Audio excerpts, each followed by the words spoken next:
नमस्कार दोस्तों, एक बार फिर चाणक्य गुरु के डिजिटल प्लेटफॉर्म पे मैं आप सभी का स्वागत करता हूं। दोस्तों, विगत कक्षा में हमने वर्ण की परिभाषा, वर्ण के प्रकार, उसमें स्वर है, व्यंजन है, स्वर की परिभाषा, स्वर कितने प्रकार के होते हैं मात्रा की दृष्टि से, जैसे हमने पढ़े ह्रस्व स्वर है, दीर्घ स्वर है, प्लुत स्वर है। इस प्रकार से ह्रस्व स्वर कौन कौन से होते हैं, दीर्घ स्वर कौन कौन से होते हैं, प्लुत स्वर कौन कौन से होते हैं। ह्रस्व स्वरों की संख्या हमने पढ़ी 5। कौन कौन से होते हैं? ए, ई, उ, री, ली। दीर्घ स्वर कौन कौन से होते हैं? आ, ई, उ, री, ए, ओ, आई, औ। इसी प्रकार से प्लुत स्वर में हमने पढ़ा, प्लुत स्वरों की संख्या 9 होती है। कौन कौन से आपको बताया भी था कि प्लुत स्वर जब हम पहचानेंगे तब वहां पे आपको जो स्वर हैं उनके आगे 3 का चिन्ह दिखाई देगा। तो ये 9 होते हैं, ए, ई, उ, इस प्रकार से। फिर जो वर्ण का जो दूसरा भेद था हमारा, वो था व्यंजन। व्यंजन की परिभाषा भी हमने पढ़ी, स्वरम अनुयोज्यम इति व्यंजनम।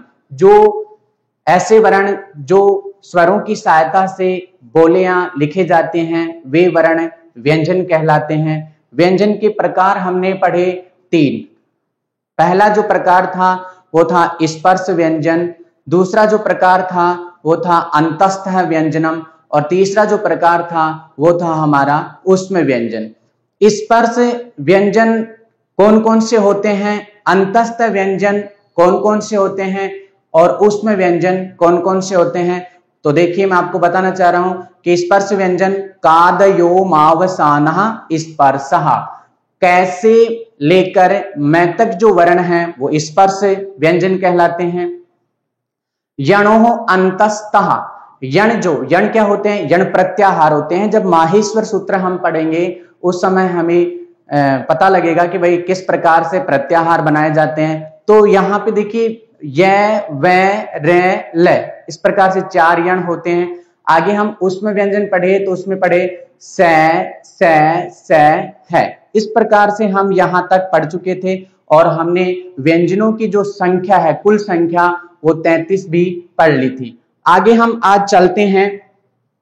तो सबसे पहले आपको वापस वहीं पे ले जाना चाहता हूं कि जो स्पर्श व्यंजन थे उनका ही अपर नाम क्या होता है। देखिए दोस्तों, स्पर्श व्यंजन, स्पर्श व्यंजन, व्यंजन का सबसे पहला जो परिवार है या सबसे बड़ा परिवार है स्पर्श व्यंजन। स्पर्श व्यंजन का ही उपनाम या नाम देख लीजिए, अपर नाम। इसका ही अपर नाम क्या होता है वो आपको बताना चाह रहा हूं, अपर नाम। स्पर्श व्यंजन का अपर नाम है उदित। इनको उदित भी कहते हैं। उदित इसलिए कहते हैं क्योंकि जब हम पढ़ते हैं कु, चू, टू, तू, पू, ये उदित हैं। इनसे क्या तात्पर्य है कि जैसे कु है, कु में उ है वो इत है, उ की इत संज्ञा हो जाती है। इत संज्ञा होने के बाद में इसमें इसका लोप होकर के इसको हम कै वर्ग के अनुसार भी पढ़ते हैं। तो देखिए, यहां पे कु का जो तात्पर्य है वो है कै वर्ग, चू का जो तात्पर्य है वो है चै वर्ग, टू का जो तात्पर्य है वो है टै वर्ग, टै वर्ग, टू का जो तात्पर्य है वो है तै वर्ग, पू का जो तात्पर्य है वो है पै वर्ग। इस प्रकार से दोस्तों कु, चू, टू, तू, पू उदितः सन्ति, ये उदित है। एग्जाम में यदि प्रश्न आए के उदितः, तो कु, चू, टू, तू, पू। यदि प्रश्न आए कि स्पर्श वर्णाः सन्ति, तो आपको बताना पड़ेगा कादयो मावसानः स्पर्शः। तो इस प्रकार से आपको यह भी बता दिया गया था कि कै वर्ग में कितने वर्ण होते हैं, चै वर्ग में कितने वर्ण होते हैं, टै वर्ग में कितने वर्ण होते हैं, तै वर्ग में कितने वर्ण होते हैं और पै वर्ग में कितने वर्ण होते हैं। तो हमने बात कर ली थी। फिर एक बार वापस आपको बताना चाह रहा हूं कि स्पर्श व्यंजनों को ही वर्गीय व्यंजन भी कहते हैं। स्पर्श व्यंजनों को ही वर्गीय व्यंजन भी कहा जाता है। कभी कभी प्रश्न पूछ लेते हैं कि वर्गीय व्यंजन कौन से हैं, निम्न में से वर्गीय व्यंजन कौन सा है। तो जैसे देखिए मैं प्रश्न पूछ रहा हूं निम्न में से वर्गीय व्यंजन कौन सा है, तो मैं बोल रहा हूं कै, य, वै, रै, तो आपको बताना पड़ेगा कै। इस प्रकार से प्रश्न पूछे जाते हैं। तो स्पर्श व्यंजनों को ही हम उदित वर्ण भी कहते हैं, स्पर्श व्यंजनों को ही हम वर्गीय व्यंजन भी कहते हैं। तो दोस्तों कै वर्ग में आपको पता है 5 वर्ण आते हैं। कौन कौन से आते हैं? कै, है, गै, घै, ङै। इसी प्रकार से चै वर्ग में चै, छै, जै, झै, ञै। इसी प्रकार टै वर्ग में टै, ठै, डै, ढै, अणै। इसी प्रकार तै वर्ग में तै, थै, दै, धै, नै। इसी प्रकार पै वर्ग में पै, फै, बै, भै, मै। इस प्रकार से दोस्तों ये कै वर्ग में जो वर्ण आते हैं वो 5 हैं, चै वर्ग में भी 5, टै वर्ग में भी 5, तै वर्ग में भी 5 और पै वर्ग में भी 5। इस प्रकार से हमारे स्पर्श व्यंजनों की जो कुल संख्या होती है वो होती है दोस्तों 25, पंचविंशति। यदि प्रश्न पूछा जाए कि उदित वर्णाः कति सन्ति, उदित वर्ण कितने होते हैं, तो भी दोस्तों 25 ही बताएंगे। वर्गीय व्यंजनों की संख्या कितनी होती है, तो भी 25 ही बताना है आपको। इस प्रकार से स्पर्श व्यंजन का अपर नाम उदित है, वर्गीय व्यंजन भी कहते हैं इनको। अगला जो हमारा व्यंजन का प्रकार था वो था हमारा अंतस्थ। अंतस्थ है।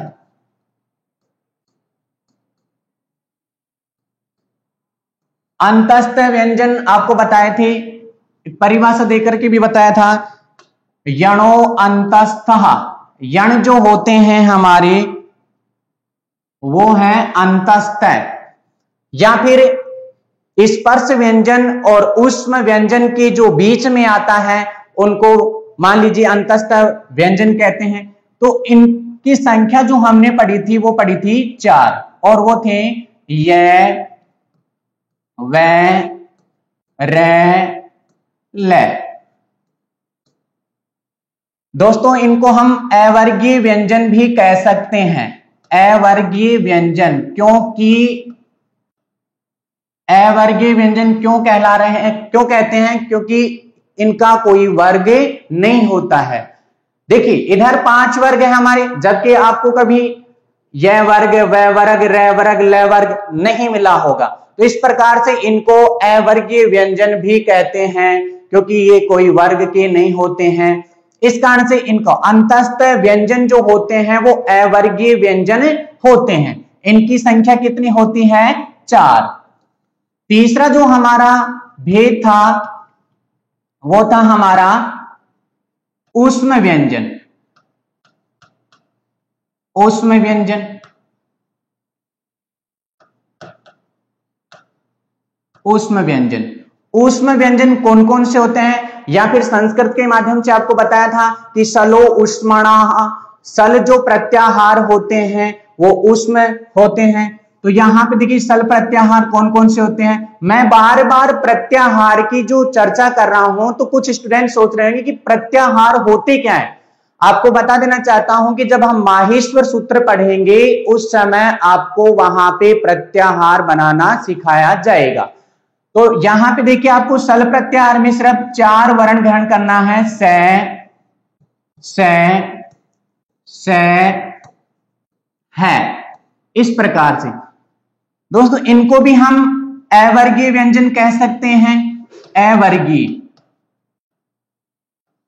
क्योंकि इनका भी कोई वर्ग नहीं होता है। इस प्रकार से यदि हम इनकी संख्या देखें तो 4,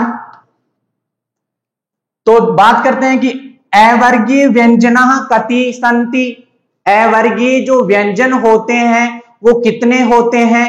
तो दोस्तों अवर्गीय व्यंजनों की जो संख्या है वो होती है 8। अवर्गीय व्यंजन कितने होते हैं, कुल 8।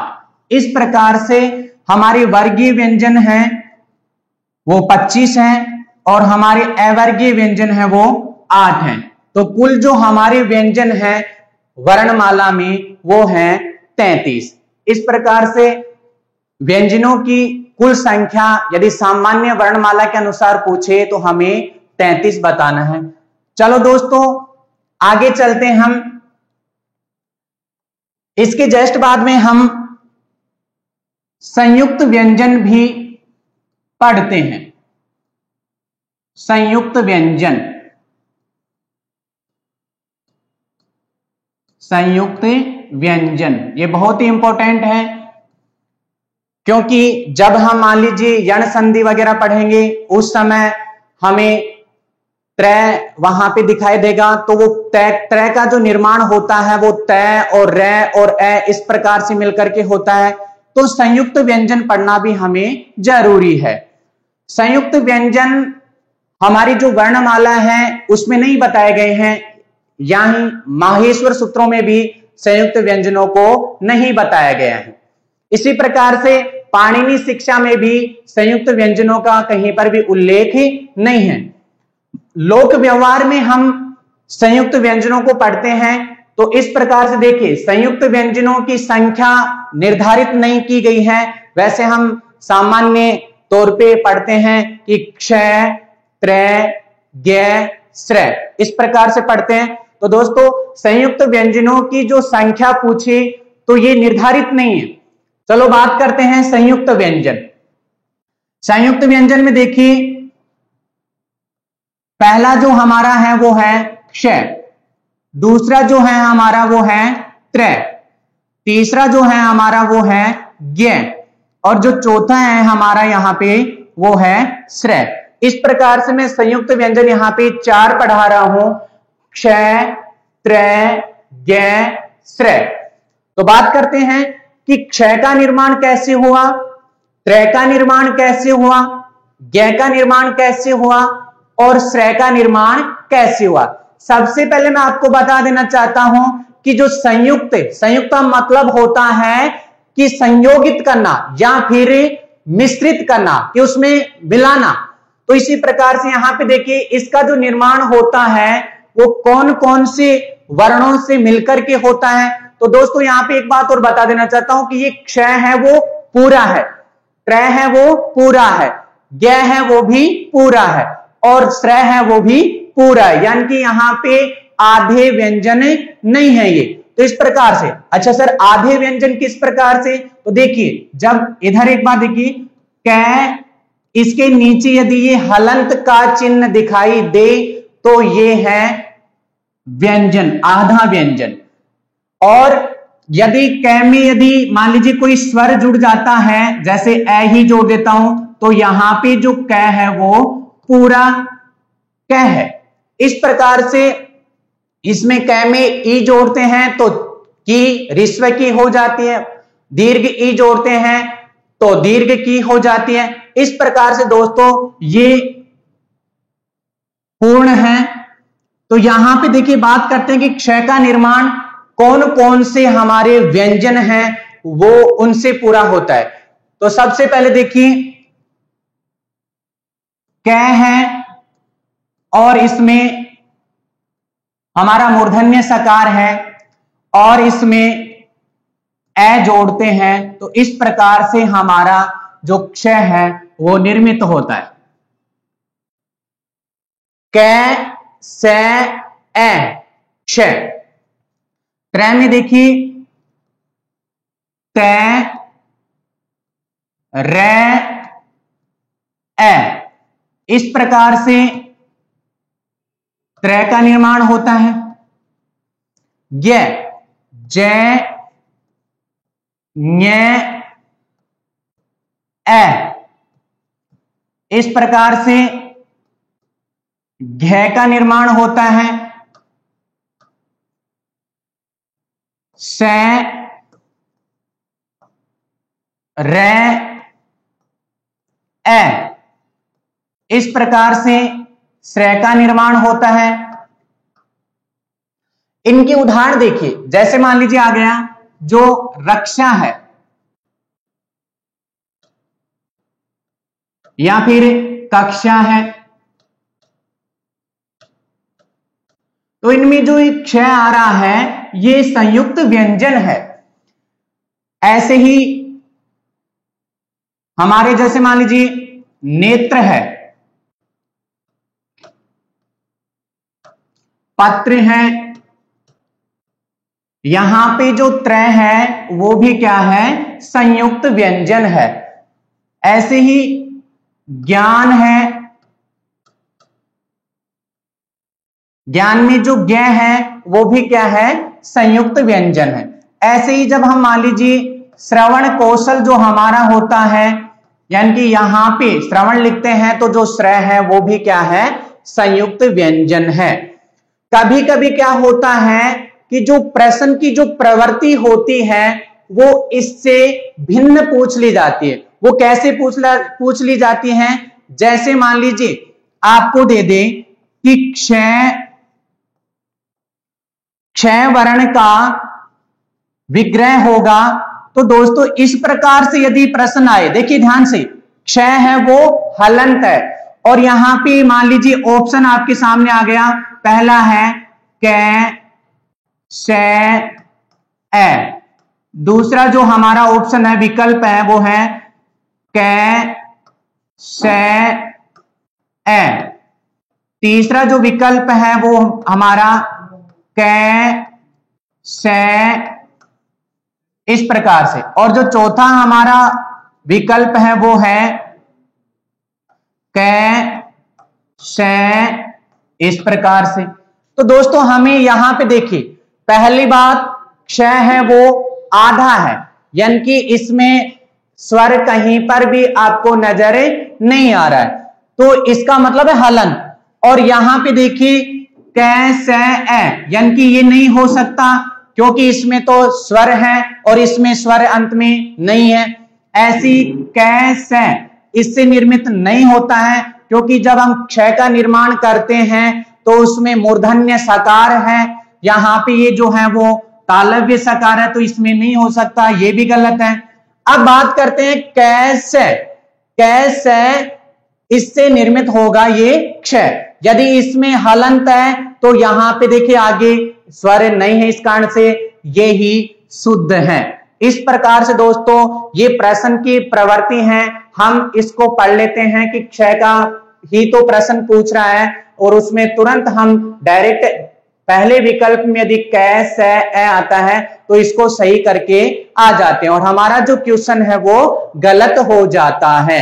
इस कारण से दोस्तों ऐसे ही जो त्रय की बात करते हैं कि यदि त्रय का जो प्रश्न है वो यदि मान लीजिए आपको हलंत युक्त वाला प्रश्न पूछ रहे हैं, हलंत वाला प्रश्न पूछ रहे हैं तो आपको सिर्फ तय और रही विकल्प चुनना है और वो भी आधे होने चाहिए, ये दोनों भी आधे ही होने चाहिए। ऐसे ही मान लीजिए ज्ञ का यदि प्रश्न पूछे और ज्ञ को भी आधा ही दिखाई यहां पे दिखलाया जा रहा है तो आपको भी जय और ञ ये दोनों आधे ही बताने हैं। ऐसे ही श्रेय की बात करते हैं कि यदि मान लीजिए श्रेय के बारे में भी प्रश्न पूछे, वो भी आधा श्रेय ही पूछे तो आपको यहां पे भी स और र आधा ही बताना, यानी कि इसमें स्वर नहीं जोड़ते हैं। इस प्रकार से दोस्तों संयुक्त व्यंजन जो हमारे हैं वो हम यहाँ पे 4 पढ़ रहे हैं।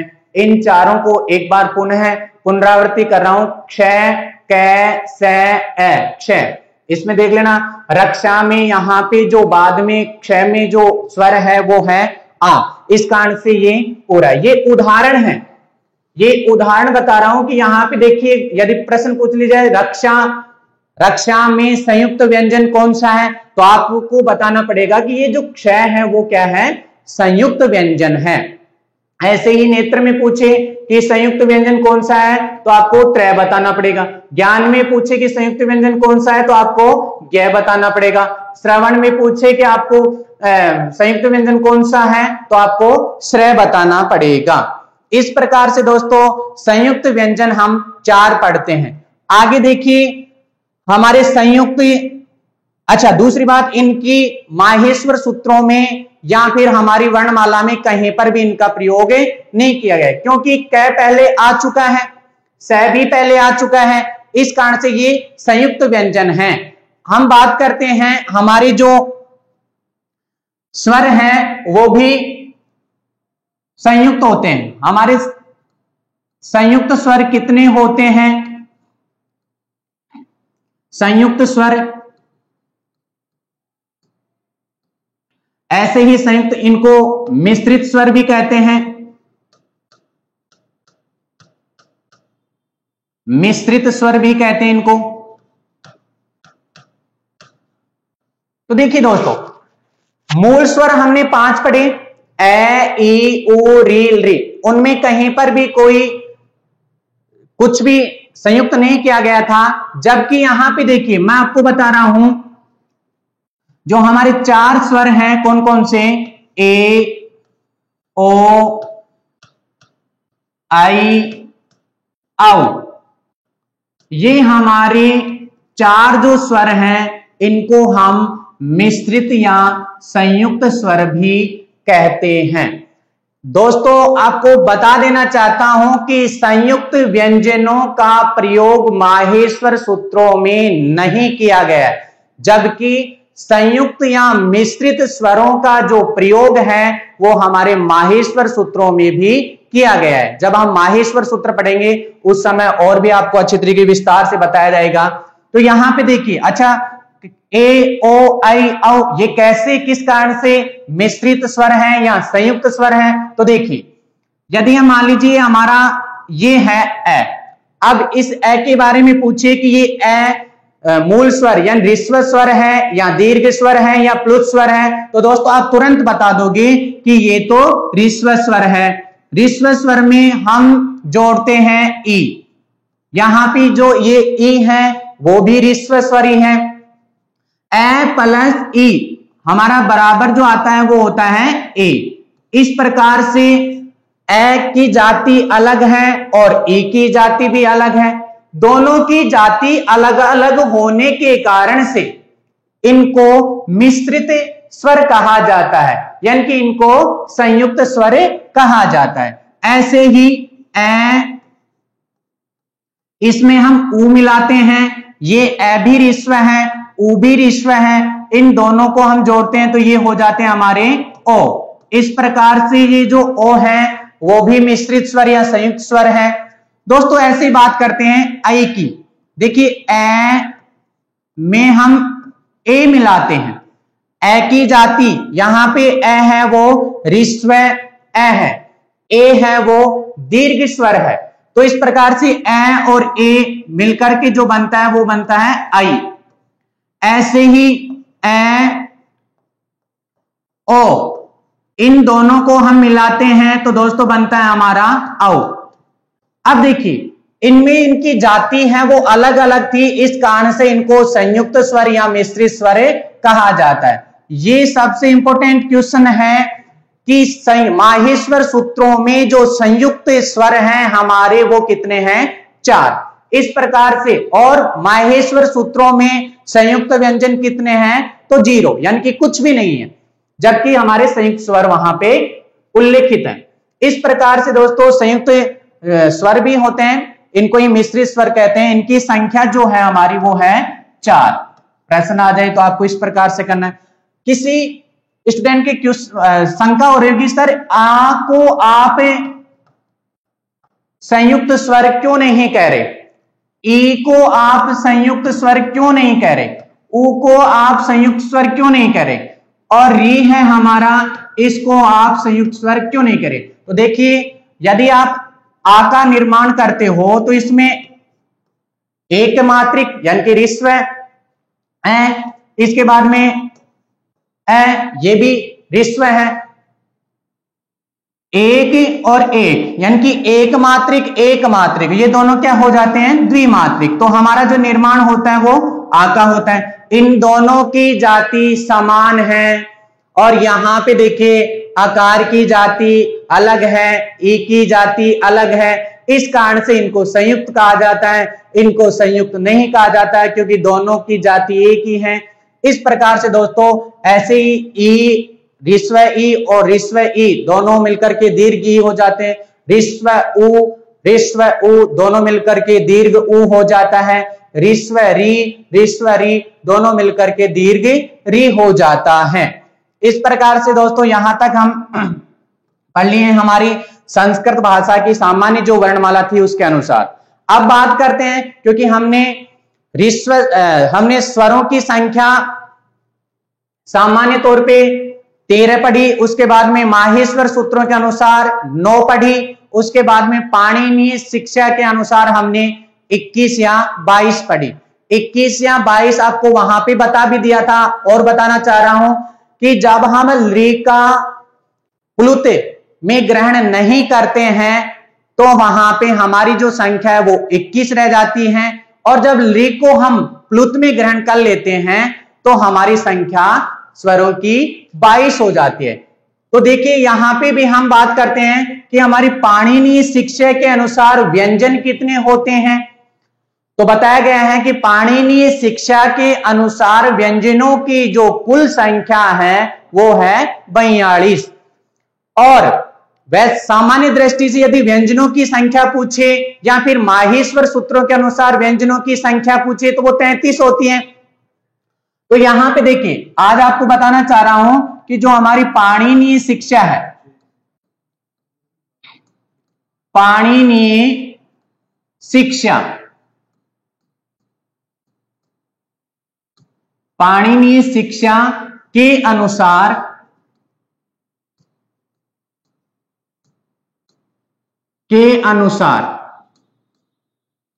व्यंजन।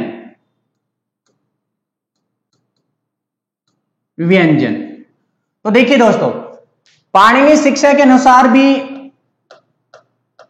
हमारे जो व्यंजन होते हैं वो होते हैं 42।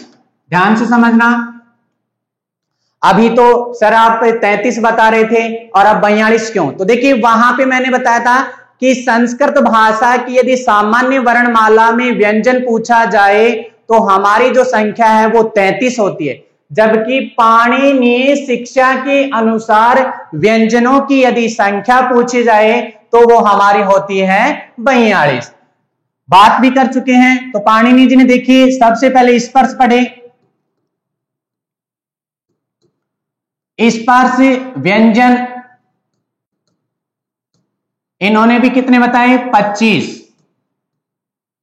दूसरा जो है वो है अंतस्थ,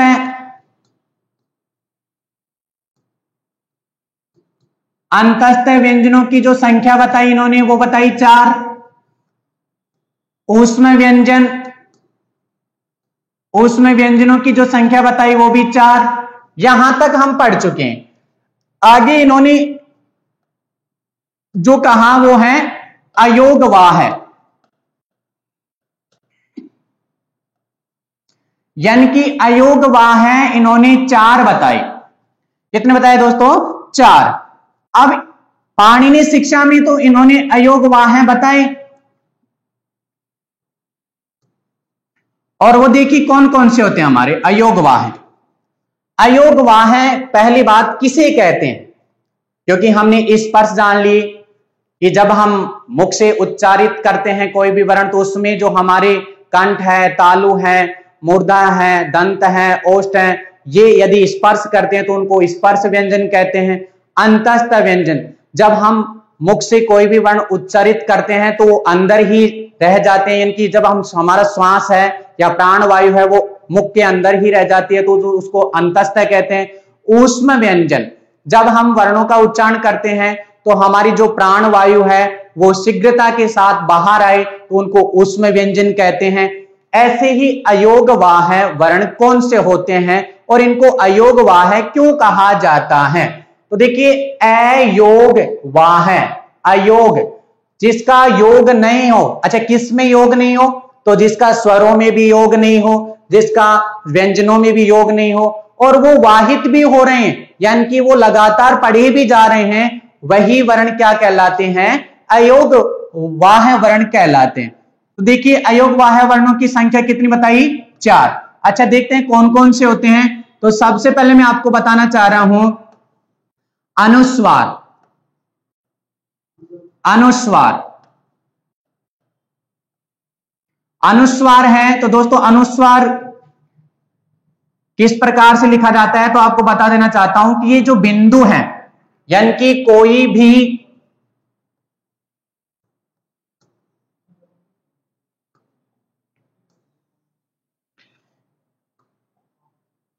स्वर के बाद में जो एक बिंदु दिखाई देती है उसे हम अनुस्वार कहते हैं। अनुस्वार का जो उच्चारण होता है वो अम के अनुसार होता है। जैसे मान लीजिए इस प्रकार से, तो यहां पे देखिए मैं आपको बताना ही चाह रहा हूं कि इस प्रकार से, जैसे अंग, इस प्रकार से लिखा जाता है। अब देखिए बात करते हैं कि कभी आपने नहीं देखा होगा कि जैसे मान लीजिए राम लिखते हैं और राम के ऊपर यहां पे अनुस्वार दिखाई दिया होगा आपको। जैसे मान लीजिए हरि, हरिम लिखते हैं तो हरिम के यहां पे देखिए ई के जस्ट बाद में ही आपको अनुस्वार है। ऐसे नहीं देखा होगा आपने कभी भी कोई शब्द रा, मैं और इसके आगे आपको ऐसा कभी आपने कोई भी शब्द नहीं देखा होगा। तो आपको बताना चाह रहा हूं कि जो अनुस्वार है वो कोई स्वर है, स्वर के जस्ट बाद में एक जो बिंदु आ रही है उसको हम कहते हैं अनुस्वार। अनुस्वार का जो प्रयोग करते हैं वो मकार के रूप में, जैसे मान लीजिए हरिम, रामम, अंत में जो है वो ध्वनि निकल करके आती है वो अम की आती है। तो इस प्रकार से दोस्तों पहला जो है अयोगवाह है वो है हमारा अनुस्वार। दूसरा देखिए, दूसरा जो है हमारा अयोगवाह है वो है विसर्ग। विसर्ग, विसर्ग अनुस्वार में हमने पढ़ी एक बिंदु और विसर्ग में हम पढ़ेंगे कोई भी स्वर है उसके जस्ट बाद में 2 बिंदु। तो इस प्रकार से इसका जो उच्चारण होता है देखिए ऐसे, इस प्रकार से अह, यानी कि इसमें जो ध्वनि निकल करके आती है वो आती है अह की। जैसे राम है, ऐसे ही हरि ही, इस प्रकार से। तो दोस्तों विसर्ग किसे कहते हैं? जो स्वर हैं उनके जस्ट बाद में यदि मान लीजिए 2 बिंदु आ रहे हैं तो उनको विसर्ग कहते हैं। तीसरा जो हमारा अयोगवाह है वो है जिह्वामूलीय। जिह्वामूलीय, जिह्वामूलीय, ये जिह्वामूलीय क्या होते हैं? तो देखिए जिह्वामूलीय यानी कि ये विसर्ग है और यदि हम इस प्रकार से लिखते हैं अर्ध विसर्ग, अर्ध विसर्ग क और अर्ध विसर्ग ख, अर्ध विसर्ग अर्ध विसर्ग ये दोनों क्या हो जाते हैं? एक विसर्ग। इस प्रकार से दोस्तों यहां पे ककार से पहले अर्ध विसर्ग हो और खकार से पहले अर्ध विसर्ग हो, ये वर्ण जिह्वामूलीय वर्ण कहलाते हैं। और अगला जो हमारा चौथा अयोगवाह है वो है उपपदमानीय। उपपदमानीय, उपपदमानीय वर्ण कौन से होते हैं? तो दोस्तों देखिए, यदि पकार और फकार से पहले, पै और फै से पहले यदि आपको अर्ध विसर्ग दिखाई देते हैं तो वे उपपदमानीय वर्ण कहलाते हैं। कुछ स्टूडेंट सोच रहे होंगे कि ये ककार और खकार ये तो दो वर्ण हैं और आप कह रहे हो कि इनकी जो संख्या है वो एक में ही ग्रहण कीजिए। तो मैं आपको बता देना चाहता हूं कि यहां पे देखिए अनुस्वार है, उसकी संख्या कितनी है? एक। ऐसे ही विसर्ग की संख्या कितनी है? एक। जिह्वामूलीय वर्ण की संख्या कितनी है? एक, क्योंकि ये हैं वो अर्ध विसर्ग हैं। इन दोनों ये जो चिन्ह दिखाई दे रहे हैं इनको हम क्या कहते हैं? अर्ध विसर्ग कहते हैं, अर्ध विसर्ग। तो अर्ध विसर्ग और अर्ध विसर्ग दोनों क्या हो जाते हैं? एक विसर्ग। इस प्रकार से इनको भी हम एक में ही ग्रहण करेंगे। ऐसे ही यदि पकार और फकार से पहले यदि आपको ऐसा चिन्ह यानी कि अर्ध विसर्ग दिखाई देता है तो आपको उपपदमानीय ग्रहण करना है। तो इस प्रकार से 25 स्पर्श व्यंजन हो गए हैं, 4 अंतस्थ व्यंजन हो गए हैं, 4 ऊष्म व्यंजन हो गए हैं और 4 हमारे अयोगवाह वर्ण हो गए हैं। आगे जो पाणिनि शिक्षा में बताए गए हैं वो है हमारे यम वर्ण। यम वर्णों की जो संख्या है वो भी दोस्तों 4 होती हैं। और एक जो और होता है दुस्पृष्ट वर्ण। दुस्पृष्ट वर्णों की जो संख्या होती है वो दोस्तों होती है 1। इस प्रकार से यदि हम पढ़ते हैं कि 25 हमारे स्पर्श हैं,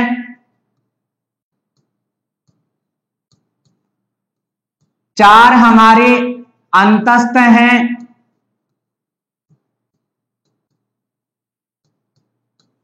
4 हमारे ऊष्म हैं,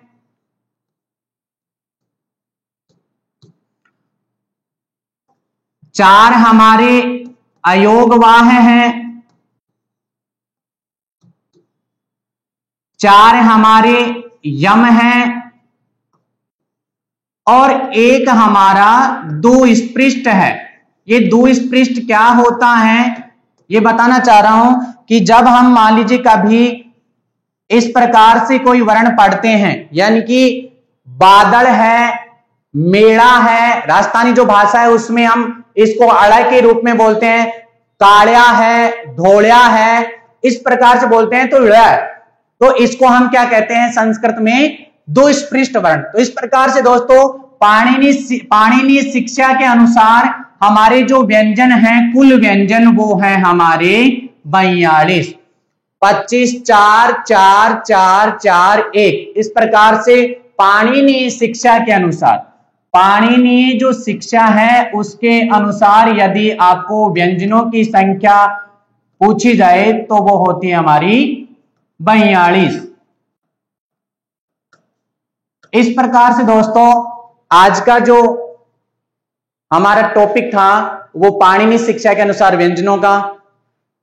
आगे कल हम बात करेंगे माहेश्वर सूत्रों के विषय में। माहेश्वर सूत्र कितने होते हैं, प्रत्याहार किस प्रकार से बनाए जाते हैं, प्रत्याहारों की संख्या कितनी होती है, इत संज्ञा क्या होती है, तस्य लोप क्या होता है, लोप संज्ञा कौन सा सूत्र करता है। तो दोस्तों इस प्रकार आगे का हम कल पढ़ेंगे इसी चैनल पे इसी वक्त। धन्यवाद।